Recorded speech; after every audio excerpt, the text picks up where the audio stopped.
Introducing the Paddy Power World Darts Championships.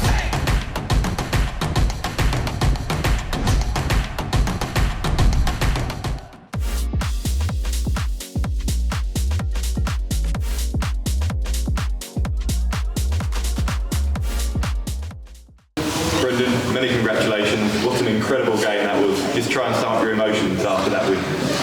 I'm just a wee bit deflated, just sapped. There was so much energy put into that because it lasted so long. There was so many, I suppose, lucky spells in the game that I took control when I did. If I hadn't, I could have been railroaded. And Mickey played. I feel for Mickey because I love Mickey to bits, and I want him to do so well on the tour, but not against me. But he pushed me to the limit there, and I just about had enough and no more. We know Mickey, a former World Cup partner of yours. Given the context, is that one of the toughest games you've had on the World Championship? Oh, it's completely the toughest. The only tougher game I could have would be playing against my brother, and that's the truth. Like, Mickey is part of the family, and that is so tough. And I know what it means to him. He's not here to make up the numbers. People think Mickey Maxwell is just. He just plays and that's it. But Mickey here's to win, and no different than myself. I'm here to win, and that's what I had to. I preempted the first round result that Mickey would win, and I trained myself for the last 2.5 weeks that I was going to have a battle. I was going to have it, and it might go the whole way. So I was preparing myself mentally for that, and it just got me over the line, no more. And the quality never dipped throughout the contest. It was a really, really high quality battle. So how much confidence do you take from coming through a game like that? Well, yeah, it's like I don't actually know what it was. I felt periods of the game that especially against when Mickey had sets, I let them go very easy, but it was more. Well, I suppose there was a cracking shot out from Mickey and I was playing pretty well in the second set, and he took it out to go 2-0 up. So I wasn't that disappointed with the second set, but I just thought maybe a few more trebles could have been the difference. Maybe put him under more pressure in his own throw, but I think he was comfortable, he was playing well, and I'm just glad to get through. And looking ahead now to round 3, it's Gerwyn Price up next for you. You've already played him on this stage before. What are your thoughts on that battle? I'm just waiting for another last leg shootout. Last leg shootout, the last time we played, and he went on and won. So if it's my turn, I get a last leg shootout and I win, you never know, I could be winning the title. Thanks, Brendan. Well done. Cheers, thanks. Brendan, congratulations. What's the pressure like in that sudden death leg? I don't think it was as bad as normally it would be, because I kind of half prepared for it. The last 2 or 3 weeks I had prepared for every scenario against Mickey. I had mentally put myself in a position that I was up against that last leg.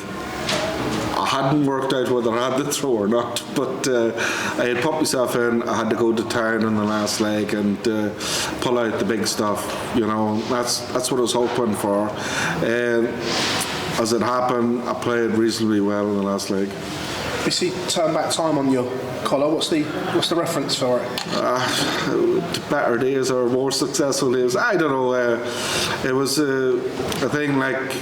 I'm getting long in the tooth at this game, and I suppose I would like to turn it back time to, get into finals on TV tournaments, which I done in 2011, and that's what I want to do. I want to get back to winning ways, I suppose. As you say, I know I lost that final, but I think at that time I would have been anybody else bar the player I had to play. Just listening to you talk about that, has it been a mental battle for you then to put those demons behind you? I think it's been a mental battle to get ready to play Mickey. Because I love the man so much and I want him to do so well in the game. I would love to see me and Mickey Mansell in the World Championship final. I would not love to see him beat me, but I would love to see him, the two of us getting that far, and the two of us being so successful, providing for our families, and that's what it's all about. And it was a mental strain. As I say, I had built up to play Mickey Mansell. I wasn't playing Zong, even though he actually looked a dangerous player when Mickey was playing him. And I thought Mickey dealt with it really, really well. And once Mickey got on top, Mickey showed that he was a tour card holder and was up against that stuff all the time. Whereas I think the Zong, he probably dipped a bit once he didn't get the first set. He probably wasn't used to somebody maybe bullying as you do in the PDC. Brendan, congratulations. Thank you very much, Phil. Brendan, you talk about when you were making major finals and major semi-finals, of course in the World Cup as well. Would you believe that game and those performances are still there for you? The game has advanced. Don't get me wrong. I'm not stupid, and I know the standard has improved. But I still think every day I go out, there's players on the tour and they're talked about all over TV as the favourites or the best in the world or the whatever, and I beat them behind closed doors. Actually I beat Michael in front of everyone. And Michael is the man. Probably the best player in the world at the minute is Luke Humphreys, because he's won the last 3 tournaments, and Gazzy, performance-wise, stats-wise, he's well up there. But I think with experience and all that he's won, Michael is the guy. And for me to beat him on the stage just proves I still have it. I know he wasn't hitting 115 averages against me when it happened, but it's about winning. It's about winning in the moment, and I was better in that moment than him. So coming here, I have a tough job in the next round against Geze. I know that, but it's about doing a job, not caring about the average. And that's what I've just started to learn the last couple of months, is forget about the average, just win. Talk about Gerwyn Price next. Do you relish those opportunities? Do you enjoy playing against Geze? Oh, I do. I love playing against Geze. He brings a lot more to the sport. So he does. He's different, and he's fiery. But he's only fiery when he's throwing. I've always made a statement that he does what he does on the hockey when it's his time on the hockey. And he's never done it outside his time. He's never, when I put my foot to the hockey, once he's walked behind me, never done it, so he's never tried to do it, and he's never tried to put me off, so Gazzy is doing what he wants to do for himself, for no one else, and that I have no problem with. Cheers. Brendan, you said that you spent 3 weeks preparing to play Mickey Mansell. How will the preparations be different in your next match against Gerwyn Price? Oh, well, Mickey was totally mental. With Geze, I have Christmas Day to sort out. I have to go home, enjoy Christmas Day, forget about it. Darts. I'm long enough playing darts now, and I know darts is over and done with. I go home, enjoy my time at home, and whenever I have to come back, I'm sure Dave will tell me now shortly, but whenever I have to come back, I'll come back, and I'll be all guns blazing after having a lovely, happy Christmas time out with family. You spoke about trying to get back to the success you had in days gone by, but still top 32 in the world, 16 consecutive PDC World Championship. What do you put that longevity down to? A bit of luck here and there, but no dart player can play without luck, and I think probably I have put the effort in.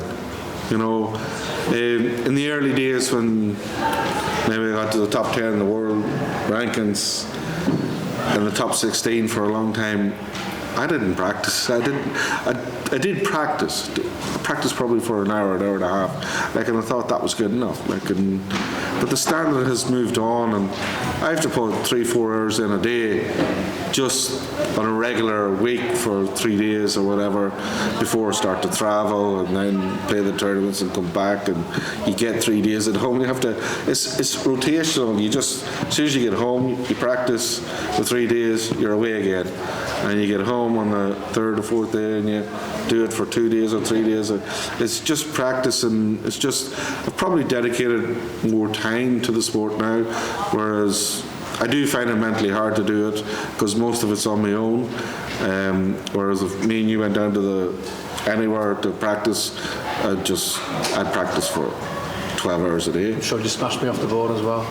It might be a chance of that. Brendan, big well done. Thank you very much. All right, thank you very much. When do you travel back home? What's your travel plan? Tonight. What about coming home as well? Have you decided that we're going to get back to the UK? No, I travel home tonight. Whenever I get told I have to come back, I'll be back. If I have to play on the 27th, I'll come back on the 26th. If I have to play on the 28th, chances are I'll do the 27th. There's never an issue of maybe just staying in London just to avoid any travel problems. Or do you think being home is important? I don't want to disregard or be hateful to anybody, but it would depress me totally to be not at home. You know, I want to be with my family, my wife, stepkids and all, and see my mother and all over Christmas. That means a lot to me. Like I love Christmas, watching darts on telly all during the year when I was growing up and that. When I started, I had to play darts on telly at Christmas. I started to hate it. So Christmas, being at home, is very important to me. Was your wife in the audience today? She was indeed, yeah. She was quite vocal and quite animated. I was keeping my head down and not looking. Teresa just wishes the best for me, and she does, you know, sometimes I need that stare, that look, that come on, waking up kind of thing, and she does that there, and she gets me going again. And well, it's more like train of thought, focus on what you're doing and not just chuck for no good reason. Is that the stress of Ali Pali, or is she always like that? Oh no, she's always like that. You know, no, she just loves to see me doing well, and she's devoted to what I do. Like, and you know, when I had hard times in 2017, 18, there was a phone call from her that just said, "You're daft. You're thinking too much. Forget about whatever it costs and you not getting it. Next month or next tournament, you're still going. It doesn't matter. You're not quitting." You know, and she says, "It doesn't matter what you do." She says, "I'd live in the streets with you no matter what." Like, so, and then the next day I won. So when you have that support, it's amazing. It's brilliant, and like Teresa just backs me to the hilt. And what's it like to play Gerwyn Price on a big team tour? A lot of focus on it, a lot of attention. What's it like to Brilliant. You know, I do, I suppose I'm a wee bit reserved, and I do love the focus on somebody else. If it's on me, I don't like all the extra things I have to do. I just like to do my own wee thing and be quiet, and I'd like to cause an upset. Like, I love being an underdog. I love being, I like to spoil parties. Cheers. Brendan, you're one of just 15 players to be in this year's field, and the one 10 years ago. How do you assess the last decade of yours at Ali Pali, and do you think you can go on one of your best runs this year? Well, I'm hoping for one of the best runs, but you can't take anything for granted. And I have a big obstacle in Gerwyn Price in the next round, but I'm still here. I'm still in it, so everything's a possibility.